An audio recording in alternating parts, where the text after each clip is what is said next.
Go ahead, babe, whenever you are. Okay, I'll give it a minute. People are still coming in.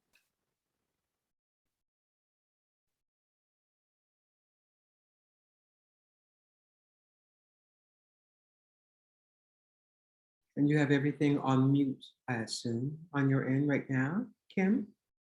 Yes, participants are all muted. Okay. Okay. So, okay. All right. So I was going to do a welcome. Is that okay? And then I'll give it to you. Okay, well, welcome. Good evening. Thank you so much for joining us this evening. I'm Kimberly Griffiths. I'm Curator of Education at the Everson Museum of Art. Today, I am excited to welcome you to the last discussion as part of our Everson Up Close Artist Series, inspired by our exhibition, Who, What, When, Where. This series has been an incredible opportunity to meet up close with and learn from such a dynamic group of artists.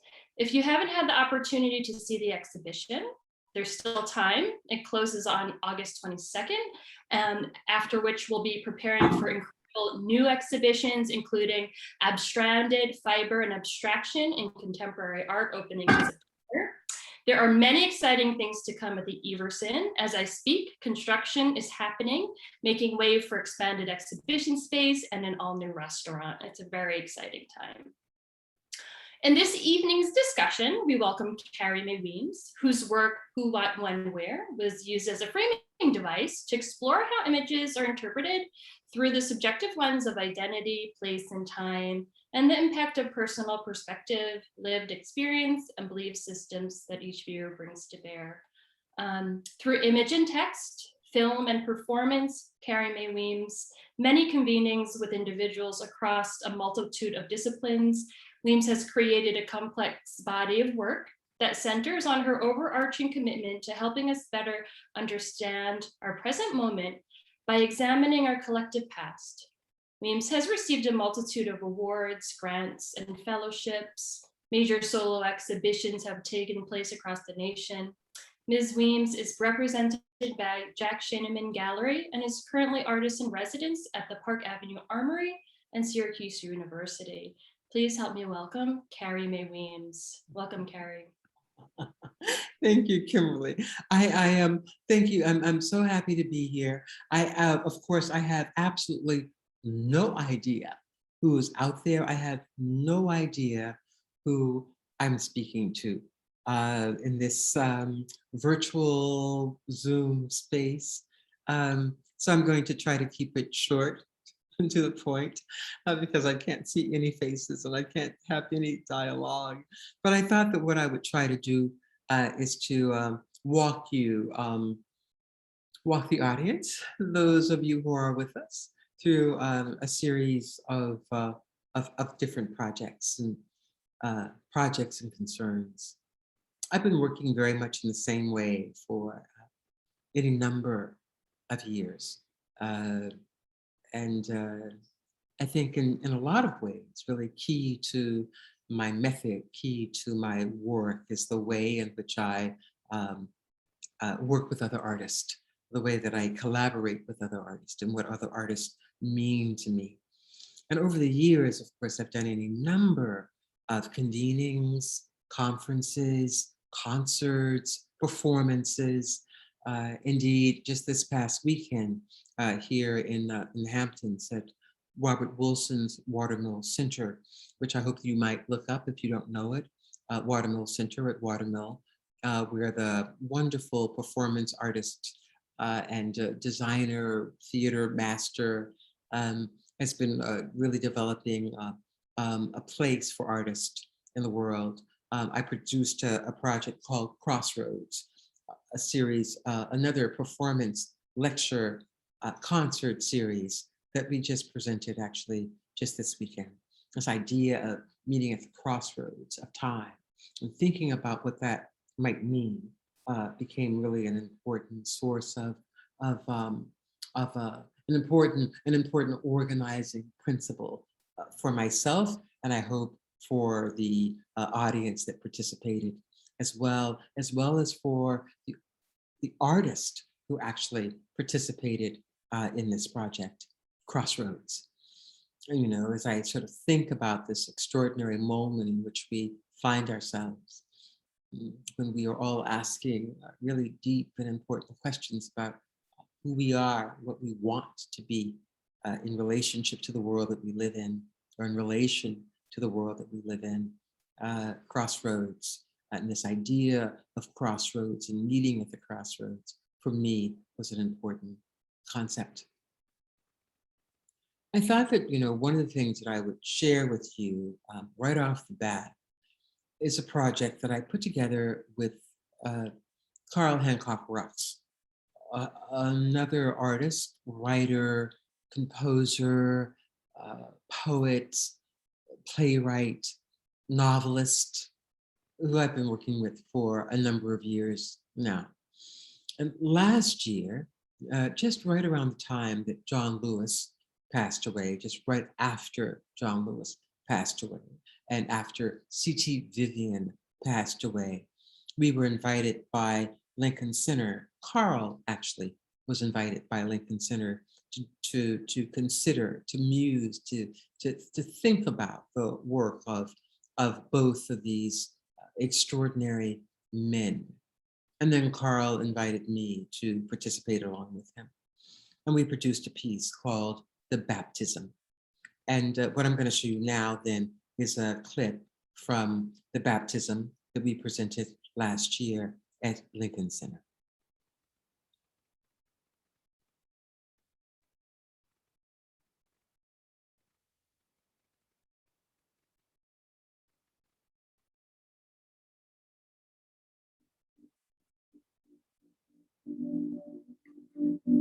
And unless I hear from anybody on the other side, I'm assuming that people can hear and see what's happening. See my screen.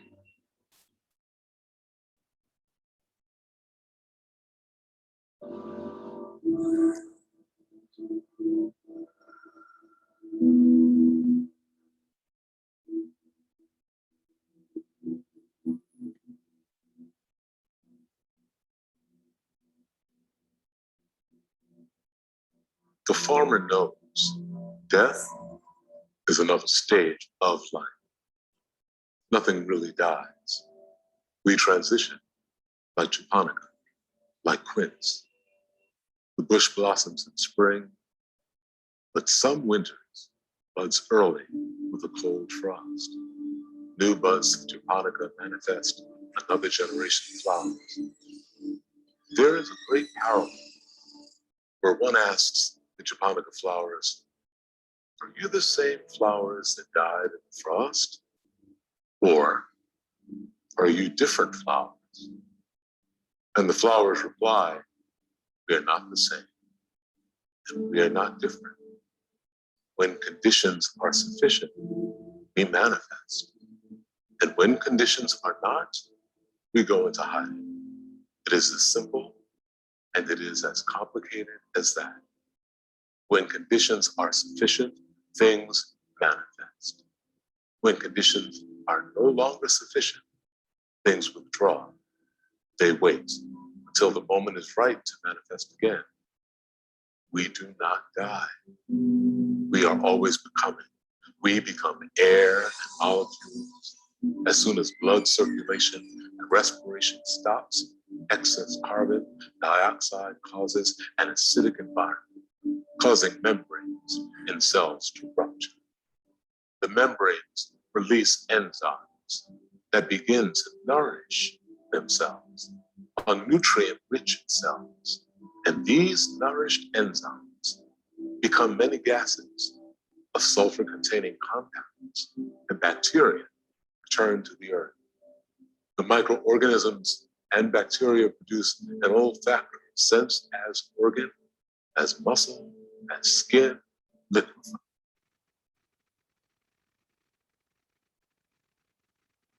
Why?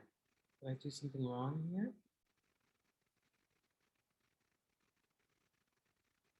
Did I do something wrong there? I'm so sorry. Excuse me. I'll just. There is a great parallel where one asks The japonica flowers, are you the same flowers that died in the frost? Or are you different flowers? And the flowers reply, we are not the same, and we are not different. When conditions are sufficient, we manifest. And when conditions are not, we go into hiding.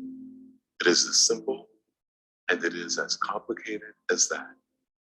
When conditions are sufficient, things manifest. When conditions are no longer sufficient, things withdraw. They wait until the moment is right to manifest again. We do not die. We are always becoming. We become air and molecules.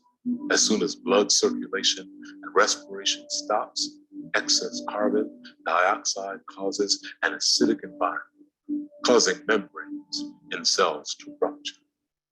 The membranes release enzymes that begin to nourish themselves on nutrient-rich cells. And these nourished enzymes become many gases of sulfur-containing compounds, and bacteria return to the earth. The microorganisms and bacteria produce an olfactory sense as organ, as muscle, as skin, liquefied, as proteins. With all the body's soft tissue decomposes, we become byproducts of our earlier form. We are never born, we never die, we transition. The day of nourishing is here, the lifeblood of transition. One city to the next city, story upon story, house upon house, our wanting always cleaning the air, nourishing the soil of existence. Every being is a building with music. Grace upon grace upon grace.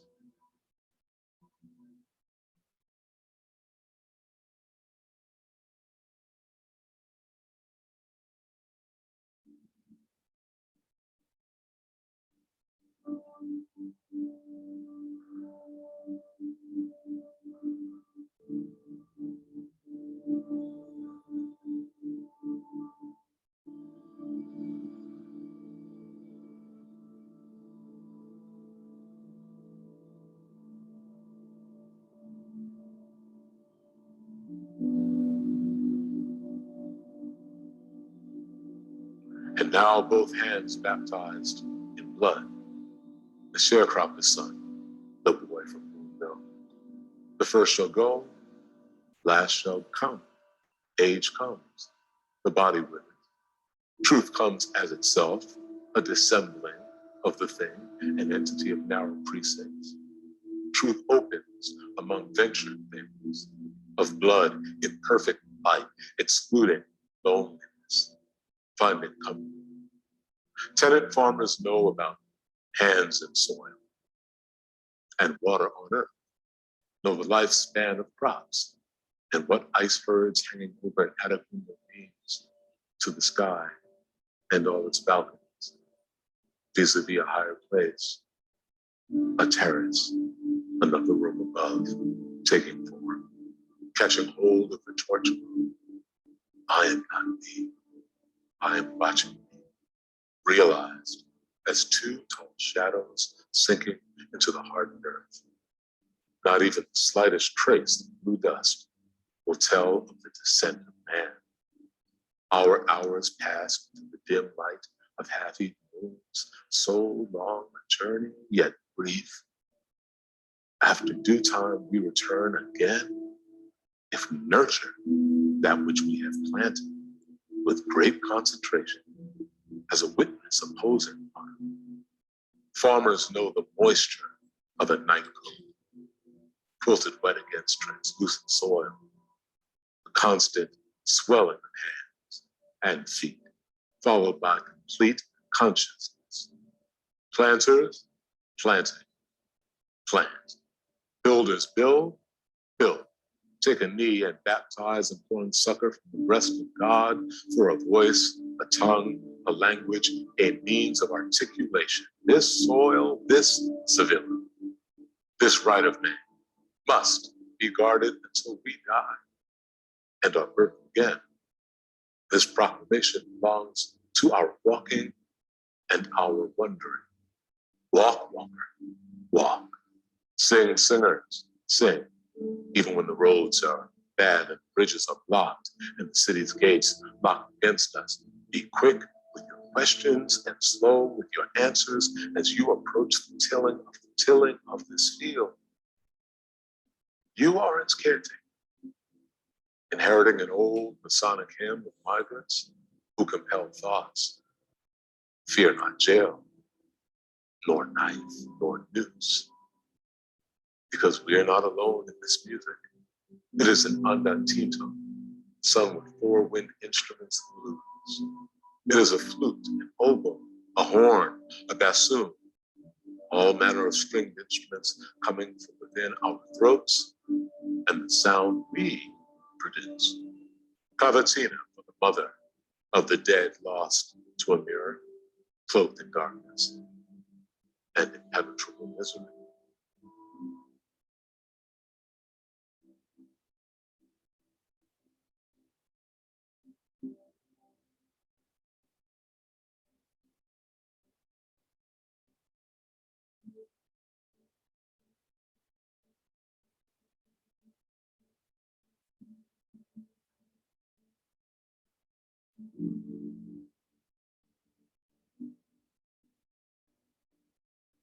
This is the nature of baptism.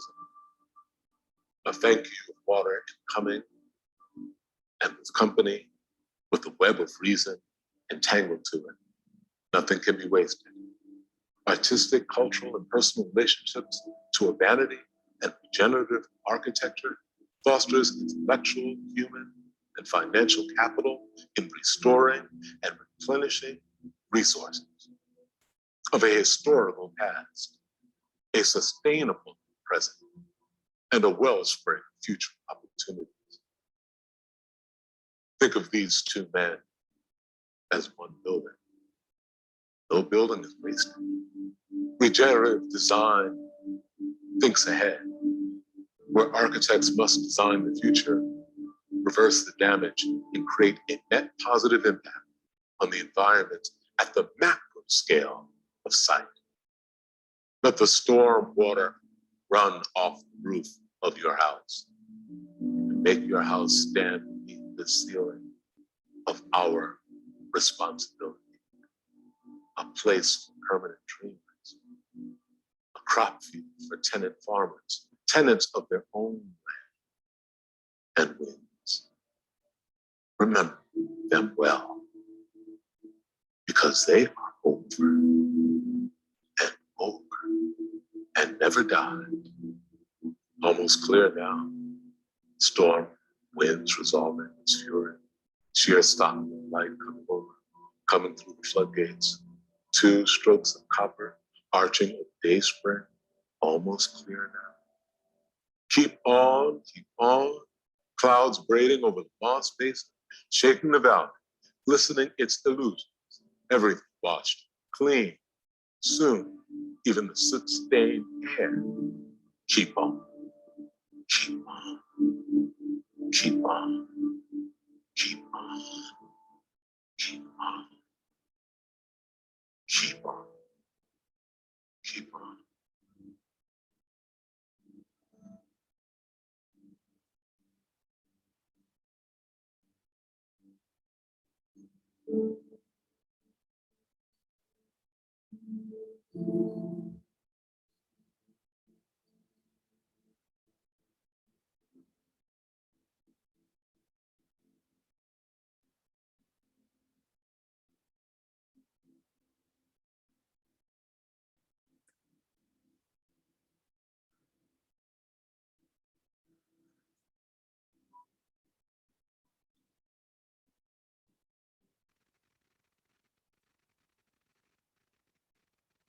And so that is that sort of extraordinary piece with so beautiful, so beautiful.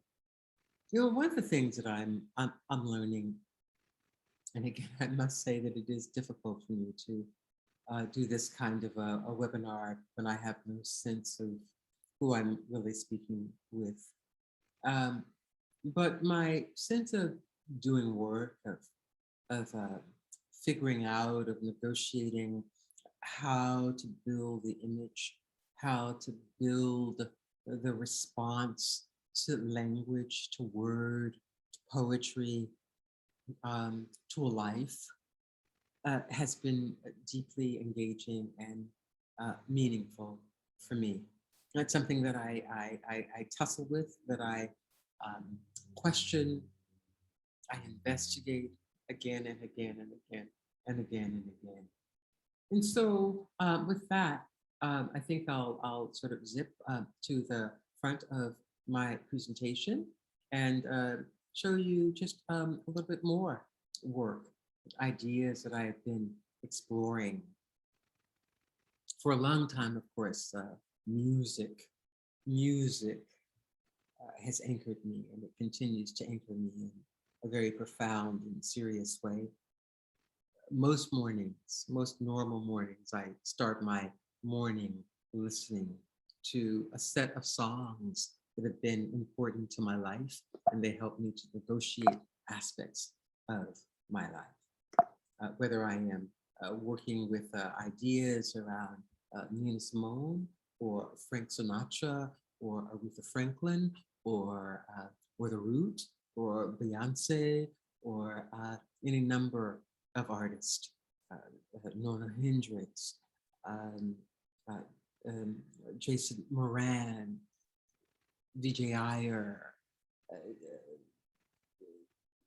Esperanza Spalding, Terry Lynn Carrington, Lisa Fisher, are Vernon Reed, are all artists that I'm working with around notions and ideas about music that have been really very, very important to my process. But of course, artists have also been important to my process, and thinking about them, thinking about what other artists do, how they practice, what that practice consists of, how they make, how they build, has been very important. And I'm often thinking about kind of comparisons, the way in which artists articulate and experience and are influenced by the nature of other artists. The way that, for instance, somebody like Cindy Sherman might appropriate, or the way in which Lorna Simpson might appropriate, or the way in which Michelin Thomas might appropriate earlier forms of work in order to do the work that they are indeed engaged with contemporarily. And sort of beautiful examples of possibility. The way we mine, the way we come back to forms again and again and again. And just like any other artist, I've been influenced by many other artists that have come before me, trying to understand what they do and how they do it. Or someone like Pepelote Ritz and Beyonce, how Beyonce appropriated not only Pepelote, but also references me in her work as well. Or the way in which other contemporary artists like Nick Cave are using earlier forms of expression in other cultures in order to build their own contemporary work. And so I suppose one of the things that I ask you as my audience, who I assume most of you are artists, how are you influenced? And how do you use the nature of influence in order to make your own work?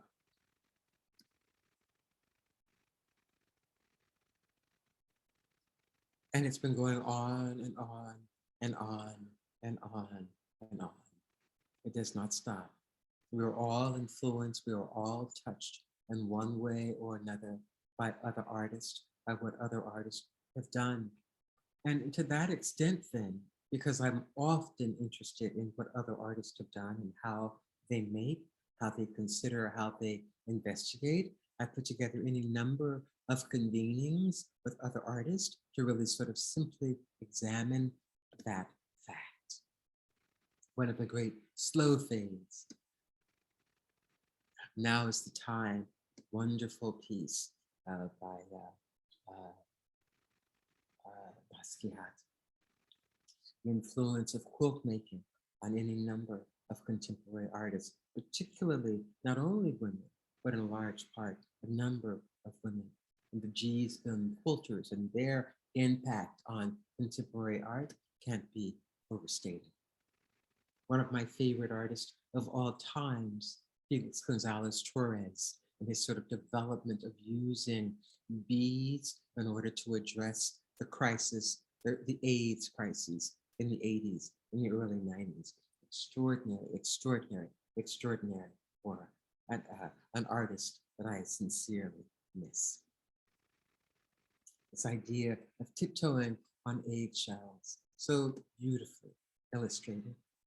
Or Martin Puryear's great ladder that takes us into the heavens. Works that I dream about, and works that help me negotiate my own understanding of what it is that I'm doing. Of course, I'm primarily known because artists are often known by the work that they create early in their lives, not necessarily by their later work, which I find really interesting. And if there are curators out there, art historians out there who are writing about this, I would love to know more about how you think about contemporary artists and the work that they make early in their lives, as opposed to the work that they make later in their lives, and why actually we become known for the earlier work and not necessarily the later work. Kitchen Table, of course, for me was seminal and was a moment. It allowed me to really explore any number of ideas that I had been negotiating as a Black woman, as a feminist, as a woman, and as a photographer, really interested in the terms of making and ideas about investigation and how might one use light, a lamp, a kitchen table as a source for unpacking a series of ideas related to family, related to domesticity, and really related to patriarchy, and a person that was interested in getting beyond patriarchy. At the same time, these ideas about how women train one another to be in the world, how we teach one another to be in the world, or how we question what we are up against, which I think this image so beautifully explores. And of course, there are other works that I've gone on to do, other collaborations that I've gone on to do with other artists. Robert Colescott asked me to produce the portraits for him for the Venice Biennale when he represented the United States. And I thought that it would be really interesting to think about my relationship to painting, the painted image and the subject, and use that as a sort of a site of interrogation with someone like Robert Colescott, who of course has passed away. But when he invited me, I knew that he wasn't asking me to make a traditional portrait, that he was asking me to do something else. And so I made this work about modernism as a way of understanding my relationship to painting and my relationship to him, my relationship to art history, and my relationship as a Black woman to the art historical context. Seduced by one another, yet bound by certain social conventions. You framed the likes of me, and I framed you, but we were both framed by modernism. And even though we knew better, we continued that time-honored tradition of the artist and his model. I've often been sort of really interested in this way in which women and people in general might be accomplices in their own victimization, and that it might be really important for me, was important for me as an artist to acknowledge the ways in which I participate in being victimized, as any number of women are, as any number of people are. And of course, the downfall of our governor, Como, is in relationship to this, right? That there were a number of women for many, many, many years who participated in their own victimization until finally someone allowed the straw to break the camel's back and something else began to emerge, and therefore his downfall. But for a long time, often, we participate in our own victimization. And so I ask you, how do you participate in yours? But working with Robert Colescott allowed me to develop a whole new set of images and questions that I needed to pose for myself in relationship to notions of representation, how things were represented, how I was presented. So standing on shaky ground, I posed myself for a critical study, but was no longer certain of the questions to be asked. It was clear I was not Manet's type. Picasso, who had a way with women, only used me, and Duchamp never even considered me. But it could have been worse. Imagine my fate had de Kooning gotten hold of me. I've always been interested in these sort of layers of humor to sort of cut through, um, And then, of course, I have because I work in so many ways, not only do I collaborate with artists, but I also have my own nonprofit. And this nonprofit, Social Studies 101, started with the Institute of Sound and Style. It was my way of working with young people who are living in troubled spaces, in spaces of violence, of discord that I thought needed to be addressed. And so I did a whole series of campaigns, a visual arts campaign, a public arts campaign that really looked at the violence that was taking place in my city, the city of Syracuse, and then bringing in a group of young people to work with them, trying to figure out a way of nurturing them within this volatile context. And we established the Institute of Sound and Style, inviting a whole group, wonderful, wonderful group of young people to work with me. Some of the billboards that we put up, that we are responsible for the life of our community, these were important. Developing a flower, a peony for Du Bois, the idea that hope might grow in your own garden. A series of convenings that I have done. This one actually called The Shape of Things, the history of violence and the shape of things. It was presented at the Park Avenue Armory within a number of important artists, writers, performers, musicians, etc. I've been working in the same way for a very long time. This is a photograph of Theaster Gates, who sang a series of American songs like God Bless America, etc. Wonderful, wonderful performance. Many, many, many, many artists, maybe 80 artists over the course of that one day, starting at roughly 10 o'clock in the morning and ending at 10 o'clock at night. And these kinds of projects take me a long time to develop. They might take me a year or more or less to develop, but thinking about the sort of way in which I might bring artists together in a unique way so that they are echoes of one another. It's been really great. I'm doing another one actually that's coming up very soon in the fall, in December, again at the Park Avenue Armory, in conjunction with an exhibition that I'm also building there. The great artist, performer, appropriator, who uses appropriation in a very interesting and profound way, Jason Moran. Working with other artists like Mary Jane Blige, which was a great privilege, in trying to figure out the way that I really wanted to represent and present her at this moment of transition that was taking place in her life. I've been dealing with flying papers forever, and that keeps appearing in my work somehow, this notion. Doing projects at the Kennedy Center, I designed a parade for the Kennedy Center for the opening of its new building called The Reach, and inviting a number of artists to participate with me in this artist parade, this artist procession. And the notion of procession, again, has been something that I've constantly come back to again and again and again. And I keep inviting more and more artists to participate with me, to do this kind of work.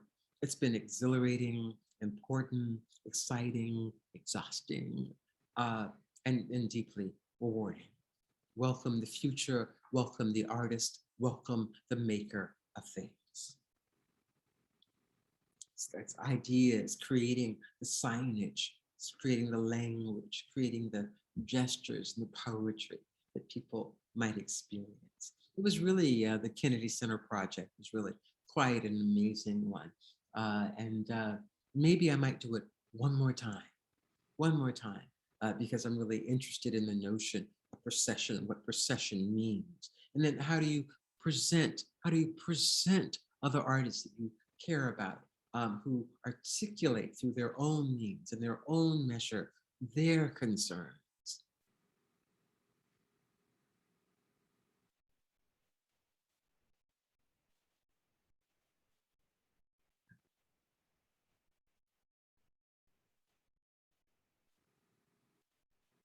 And then there are pieces like From Here I Saw What Happened and I Cried, a very important work that I developed for really as a commission for the J. Paul Getty Museum. I'll take you through a few of these images as well. You became a scientific profile, a Negroid type, an anthropological debate, and a photographic subject. And for me, there was something so profound and so precise about these first four images. In a lot of ways, I could have just done that and just walked away from the project. But I'm me, and so I kept going. You became mammy, mama, mother, and then yes, confidant. Ha. Descending the throne, you became foot soldier and cook. You became house, yard, field, and kitchen. You became Uncle Tom, John, and Clemens, Jim. You became drivers, writers, and men of letters. And for your names, you took hope and humble.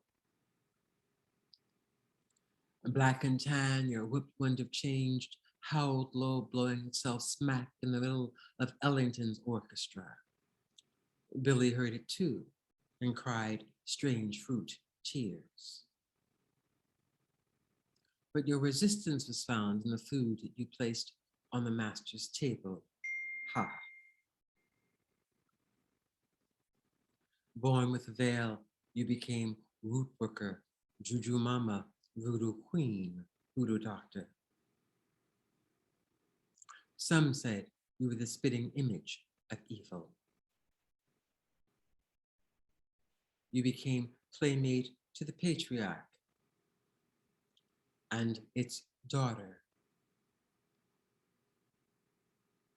You became an accomplice. The music for God Bless the Child. Out of deep rivers, mixed matched mulattas, a variety of types, mind you, sprung up everywhere. You became the Joker's joke and anything but what you were. Ha. Some laughed long and hard and loud. And the others said, well, the only thing a nigga can do for me is to shine my shoes. You became boots and spades and spoons. And restless after the longest march, you marched and marched and marched and marched and marched. And in your sing-song prayer, you asked, well, did my Lord deliver Daniel? And this, of course, from here, what I saw what happened and I cried became a very important piece for a number of reasons. And there has been some very interesting texts that have been written about the development of this piece, the many conversations that I've had about this piece, the suits that were leveled against me by various institutions about this piece, because I used, of course, it's all appropriated images, all materials that exist, whether they exist in the public domain or they exist in private archives at universities. I used all these materials in order to unpack something not only about American history, but also about American photographic history. And so for those of you who are really interested in pursuing it, there is, I think, really quite a bit of text that has been written about it now, and a wonderful book that just came out from Harvard that publishes some of the discourse around it, as well as the work that Sarah Lewis has been doing as well. This is a work from Lincoln, Lonnie, and me, which is a Pepper's Ghost, which is probably like like a hologram, one of the early inventions. And so I've been very interested in photographic conventions, photographic processes for a number of years, and I continue to explore it even now. Working on a new series where I have a cyclorama and a Pepper's Ghost and various kinds of projections, even using a carousel projector, early technologies that I think are really important to the process of understanding what photography is. Pieces from constructing history. So I've done many different kinds of projects and constructing history, a photographic project along with a film that is actually available on YouTube for those of you who are really interested in the work or interested in seeing the work. Has also been an important place for me to anchor myself. And it was a way of, one of the important things about constructing history was that it was my way of using the grounds of contemporary photography and photographic history and remaking those photographs, because there were things about appropriation that were kind of getting in the way. After this long battle with Harvard and any number of institutions around appropriation, I didn't want to spend my life in litigation. So I started building my own photographs based on historical photographs. And that, of course, has also been a very interesting challenge for me in a number of different ways.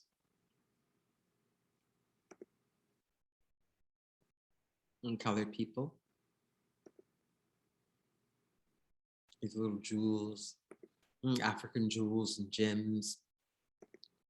I do love making and looking and considering all of the possibilities of thinking about installation, how installation works and how it functions. And I've done many of course, that I won't actually be able to show you tonight, and you don't need to see tonight, but it's all there. And there's stuff on my website and various places if one is really interested in a deeper investigation.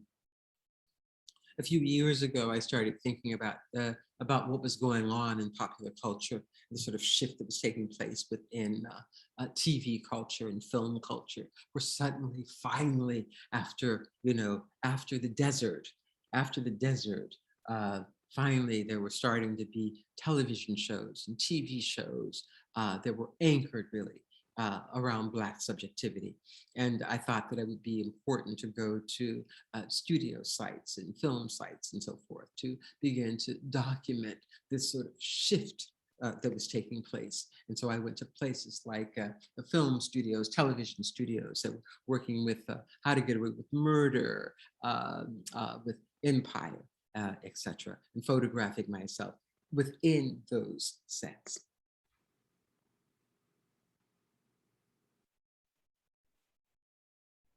And here are just a few examples. And of course, one of the things that was really important about the way in which Empire functioned as as a site was that it also, developed by Lee Daniels, was, really deeply interested in bringing forth contemporary culture. So he, in his scenes and his backdrops and the world that he created, he brought in the work of important contemporary artists, Michelene Thomas, Carrie James Marshall, Kehinde Wiley, along with a group of amazing, wonderful, wonderful artists. And so this piece was really kind of an investigation and unpacking of that. Wonderful, wonderful way of looking at those sets, thinking about sets and thinking about artifice, the way in which artifice works in order to speak to the real. Very interesting idea. From Scandal.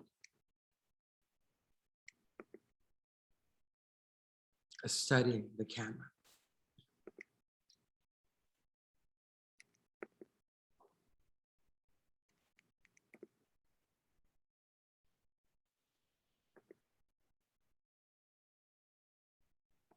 From slow fade to black, and images inside. Constructing other kinds of rooms, case studies for study of certain kinds of ideas along with the history of violence. Building these rooms, really being considered about what goes into the room, what's being made, what the audience is being invited into, what they're being asked to examine, to consider, to ponder. And it's been kind of wonderful because people come into these rooms and they stay for long periods of time. Young people are interested in record players because they've never seen them, in albums because they've never seen them, and how they work because they've never played actually a record. Everything is mediated through media. And so this introduction of these sort of ideas and a case study have been interesting for not only me, because I like building them, but also for my audience. And they're not great, but they have been useful, and they've been useful for me to consider. I'm not sure how many more I'll be doing, but it has been an interesting ride. Things like blues and pinks, where I could sort of continue to appropriate different kinds of images in order to speak to the moment of now or to the changing same. A project called Ritual and Revolution that I developed long ago in Germany in the 1990s, also related to a series of appropriations. Appropriating because I wasn't there at the time that it was actually happening. And yet what happened and how it happened has deeply informed my life. And so I use photographs in order to get to the essence of what it was that concerns us all, so what it was that has shaped our lives, whether there were photographs that were made in the 50s, the 60s, or the 70s. I didn't start photographing actually, I think, until sometime in the late 70s or the early 80s.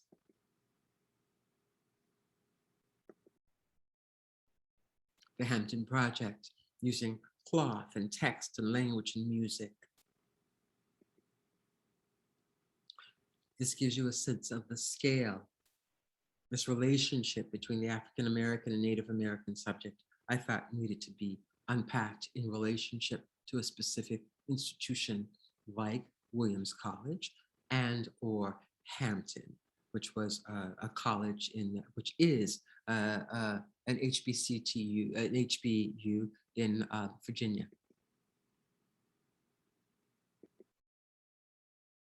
From the Africa series,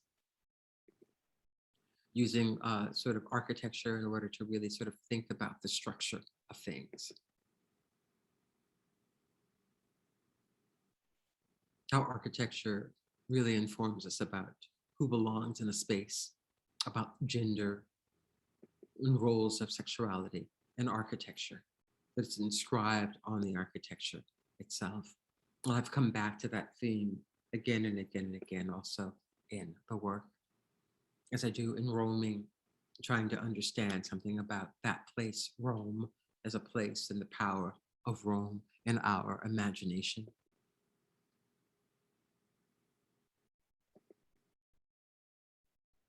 contemporary Rome, ancient Rome, and finishing up in Rome. I stood at the very end of doing the Roman project. This was the last photograph I made in Rome, standing in front of the museum, the National Museum there. And that gave me another kind of idea of what was possible and what I needed to do while I was still in Europe. And so I spent a bit of time running around the country before I needed to leave, before I had to leave, thinking about the role of institutions and the role of museums now. What are they? Who do they serve? Who's in and who's out? How do we think about them? How do we discuss them? How do we frame them? And of course, now I made these images 15 years ago, maybe something like that. And now, of course, museums around the country are really thinking and asking themselves the same questions about who they are, what they represent, and how they'll serve the population that is now demanding that they function somewhat differently. What museums will be in the future, I do not know. But there's a whole group of young artists, curators, art historians, practitioners, sociologists, cultural anthropologists who are really thinking about museums in a new way. And so museums have a lot of extraordinary work ahead, dynamic, wonderful, and welcoming. Not a time to be scared, but certainly a time to be very reflective of what it needs to be going forward. And so I'm going to maybe just bop through a little bit a project from something, I do many, many things. I curate other projects for other institutions, and we can share some of that with you later. But I think that, I'm just going to show you just one last piece, and then we will sign out. This, of course, has to do with COVID, which is something that I've done, a project that I've worked on, a public arts campaign that I've worked on over the course of the last, I guess, year and a half, trying to deal with COVID and the meaning of COVID in our lives. It has been devastating and continues to be. We've lost millions of lives around the world. And I'm hoping that people will step up, take this shot, and change what we understand to be our reality at the moment. And so with that, I will thank you for spending some time with me this evening. I wish again that I could see at least some of you, but I'm sorry that I can't. I feel as though I'm sort of speaking into the wind. But Kimberly, thank you so much for inviting me to participate. The exhibition at the Everson is really wonderful. And for those of you who are in Syracuse, you absolutely need to get down to the museum to see this really beautiful exhibition. It's beautifully installed, and it's really an honor to have my piece, Who, What, When, Where, made, I don't know, 15 years ago or so, quite a while ago, incorporated into the museum's permanent collection. So thank you so much. Oh my gosh, Carrie, thank you so much. And that was just wonderful. I appreciate you taking the time with us over the last hour. And we're just about at time. But there was one question in our chat about where your inspiration comes from. Oh my God. Oh, about, from my deep curiosity. I'm very curious about many things, and that has been great because it just sort of keeps me, working. And other artists are very important to me. Understanding what other artists are doing and trying to do is really important to me. And understanding that, there is a dream and desire to get beyond the binary that motivates me deeply, and how to make work of beauty and of magic that celebrates life in such a way that our humanity cannot be denied. Beautiful. And we'll end on that note. Thank you again, Carrie. There are so many thanks coming through the chat. Thank you, everyone, for joining us this evening. Thank you so much. Have a wonderful evening. Good night. Good night. Good night, Kimberly. We'll see you in Syracuse soon. Bye-bye. Bye, everyone. Thanks for coming.